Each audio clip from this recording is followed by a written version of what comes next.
조갑제 TV 시청자 여러분 안녕하십니까. 2023년 2월 16일 오후 2시입니다.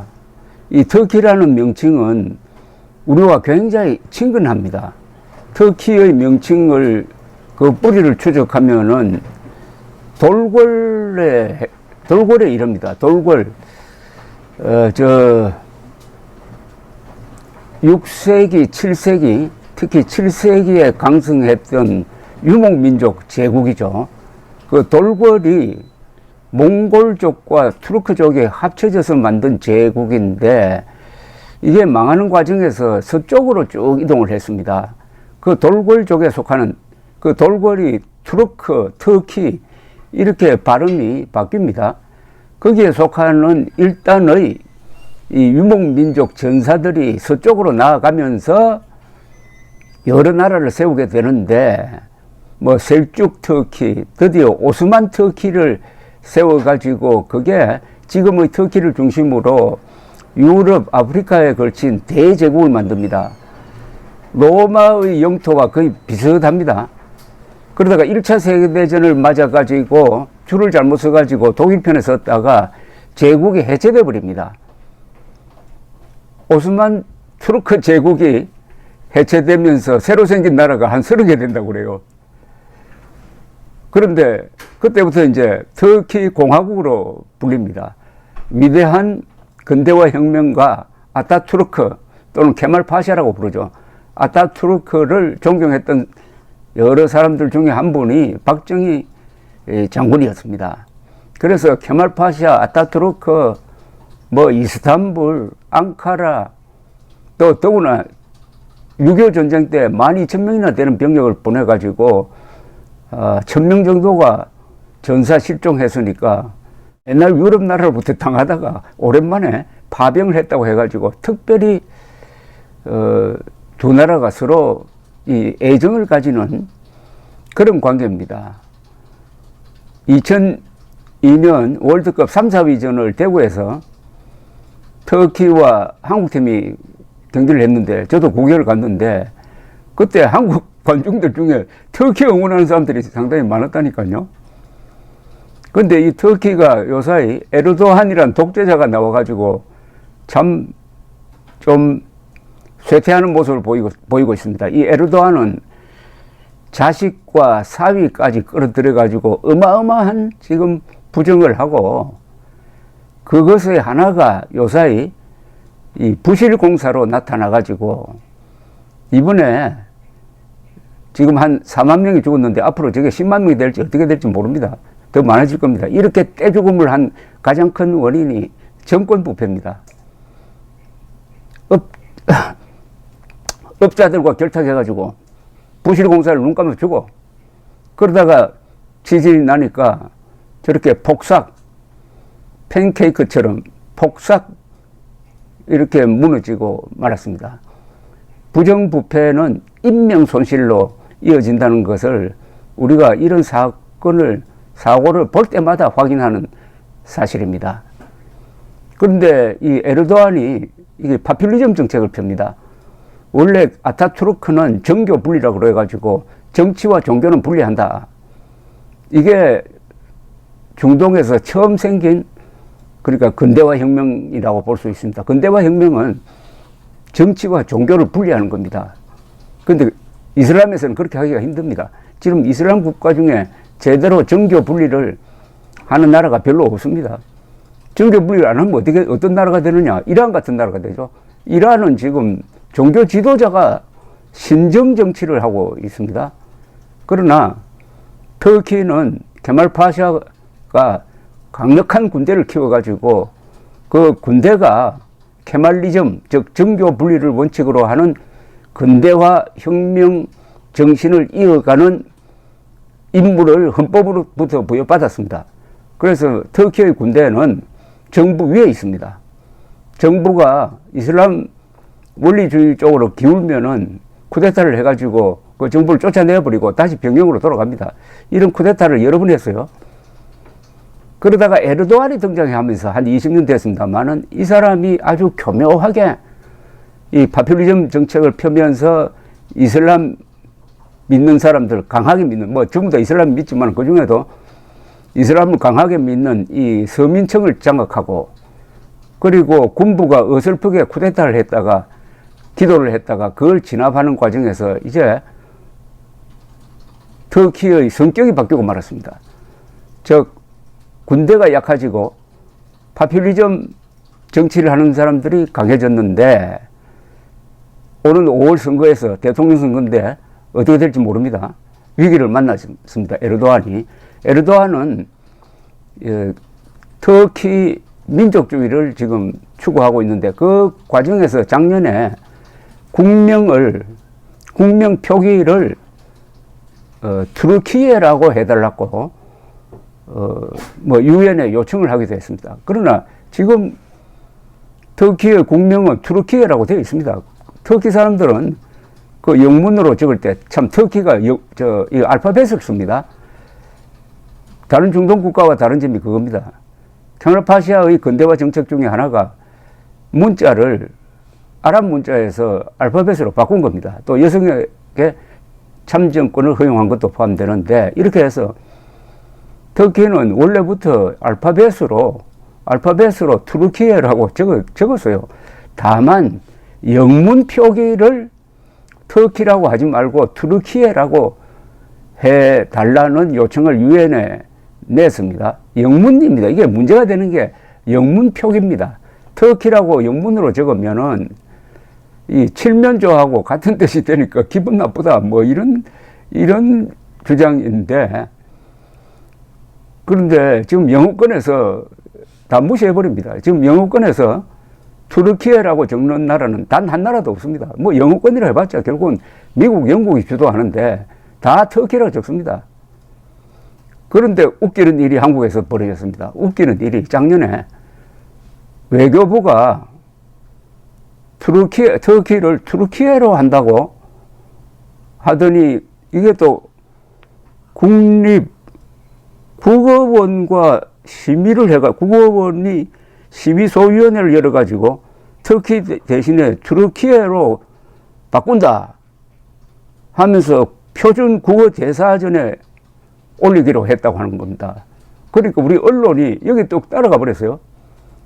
이거 아무런 강제성도 없고 이게 논리가 안 맞는 건데, 이러니까 지금 터키 지진 나니까 튀르키예 이렇게 발음도 어렵고 표기도 어렵고 생소하고 사람들이 아주 짜증을 내고 있습니다. 튀르키예냐 튀르키예냐. 그리고 많은 사람들이 이거 튀르키예가 어디 있는 나라냐, 워낙 터키에 오랫동안 친숙했으니까 튀르키예가 혹시 이거 튜니시아가 이름 바꾼 거 아니냐, 이런 일대 소송이 벌어지고, 아니 출판물에서 그러면 앞으로 터키를 튀르키예로 바꾸려면은 그 돈이 얼마나 드는 겁니까? 완전히 지구촌의 바보가 되어버렸습니다.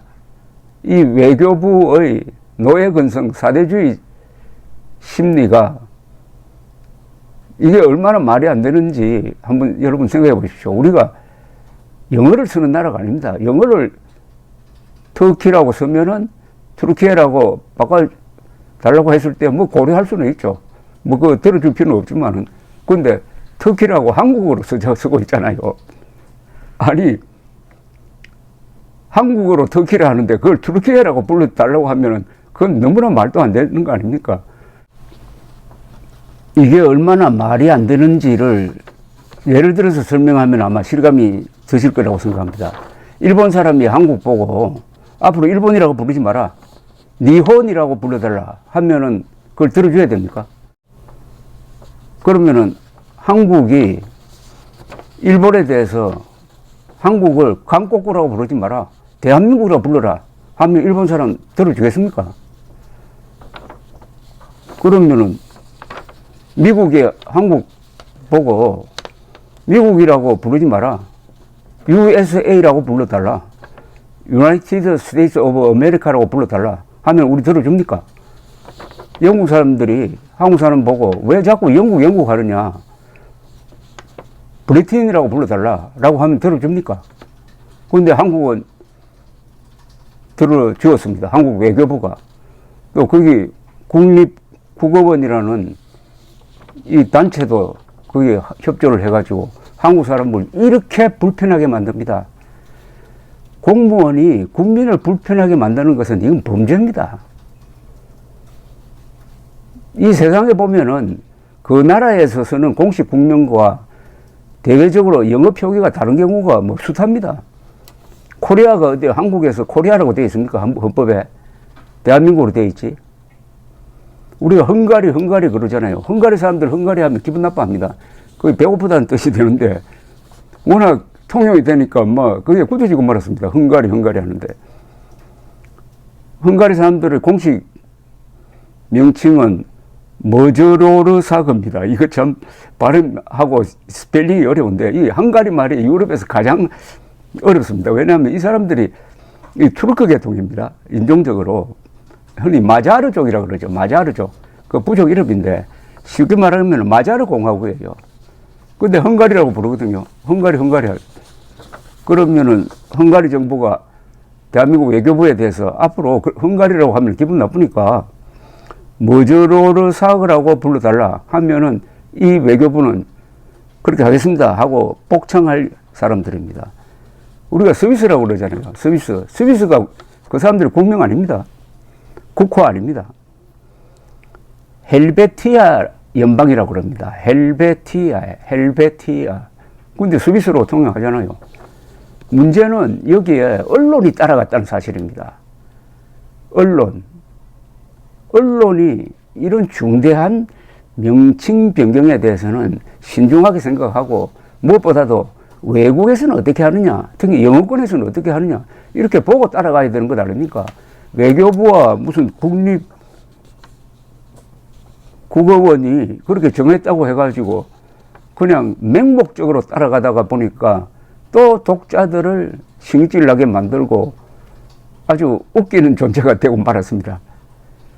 나무위키에 검색을 해보니까 지금 트르키예라고 해주는 데가 아제르바이잔 뿐이라고 적어놨어요. 아제르바이잔 뿐. 제가 아는 영어권 나라에서는 한 나라도 없습니다. 한 나라도. 자, 그럼 여기서 우리가 중대한 문제점을 하나 발견하게 됩니다. 한국 사람들의 주체성 문제입니다. 아니, 국명은 우리가 써온, 과거에 전통적으로 써온 국명을 바꾸면 안 되죠. 그러면 라디오라고 표기를 해야 됩니까? 우리 편리한 대로 하면 되는 겁니다. 우리 편리한 대로 한다는 건 뭐냐? 관습대로 하면 된다 이겁니다. 그 관습이라는 것은 하나의 문화유산입니다. 그 관습을 만들기 위해서 세월이 필요했습니다. 많은 사람들이 합의가 필요했어요. 이 관습을 바꾸는 자들이 제일 나쁜 사람들입니다. 관습을 바꾸는 자가 이 좌익혁명가들 아닙니까? 좌익혁명가들. 가족이라는 관습이나 뭐 상하관계나 이런 걸 무너뜨리는 게 이게 바로 혁명이고 좌익 이념인데 지금 윤석열 정부가 우판지 뭔지는 모르겠지만 이 외교부가 하는 이런 짓이 바로 이 좌익이 좋아하는 겁니다. 수시로 뭐 이름을 자꾸 바꾸잖아요. 또 이름을 복잡하게 만들잖아요. 이건 창피한 겁니다. 더구나 지금 중국 표기를 원어민에 충실하게 한다. 아니 이건 말도 안 되죠. 이 외래어 표기는 한국 사람들이 편리하다는 걸 제일 기준으로 해야 됩니다. 그리고 관습대로 한다고 되어 있어야 됩니다. 그럼 모택동이라고 불러야지 마오쩌둥이라고 왜 부릅니까? 마오쩌둥이라고.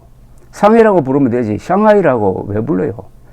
호북성이라고 부르면 되지 후베이성이라고 하면은 그 의미가 통합니까? 호북성 하면은 호수 호자에다가 북쪽, 즉 동정호의 북쪽에 있는 성이다 이렇게 되는 거 아닙니까? 그럼 후베이성이라고 떡 적어 놓으면은 이게 어디에 있는지, 저 티베트 근방에 있는지 남쪽에 있는지 만주에 있는지 알 방법이 없습니다. 그렇게 되니까 한국 사람들이 의외로 지금 중국에 대해서 무지해지고 있습니다. 중국에 대해서 지식을 얻으려면은 지명과 인명이 매개가 돼야 됩니다. 지명과 인명이 현지 발음대로 하니까 알던 지식도 날아가 버린다 이겁니다. 장개석 하면 알겠는데 장제스라고 써놓는다 이거죠. 이게 바로 노예근성입니다. 한국 사람들의 정신에 뿌리 깊은 그 노예근성도 주로 주자학적 노예 근성인데 중국에 대해서 4대 하는 이 버릇이 이렇게 뼈에 사무쳐 가지고 하는 행동의 그 한 패턴 중에 하나가 튀르키예라는 계명입니다. 이름이 얼마나 중요한지 한국 지식인들이 너무나 무지합니다. 이름이 나라의 이름이라든지 자신을 표현할 때라든지 그래서 얼마나 바보짓을 하는지 이재명 같은 자를 진보라고 불러주잖아요. 이재명이가 진보면은 우리는 뭐가 됩니까? 이재명을 진보라고 불러주는 즉시 나는 퇴보가 되는 것 아닙니까?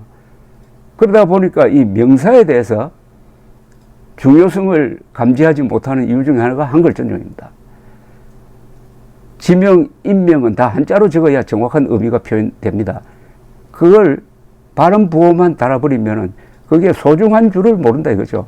지금 서울에 있는 동을 한자로 적으면은 서울에 대한 역사를 그냥 가만히 앉아서 꿰 수 있게 됩니다. 그걸 한글 이름으로 한글 부호화 해버리니까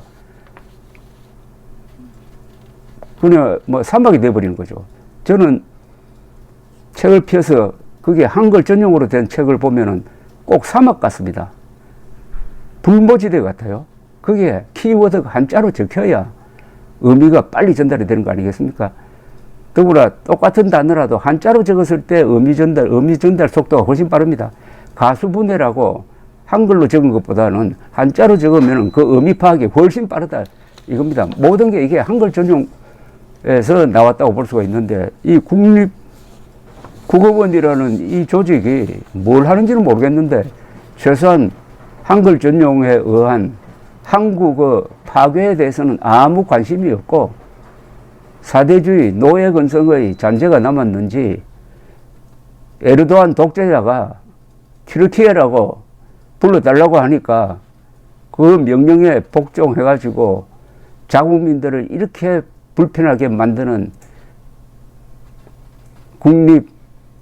국립국어원 그리고 외교부의 국적을 묻고 싶습니다. 국적.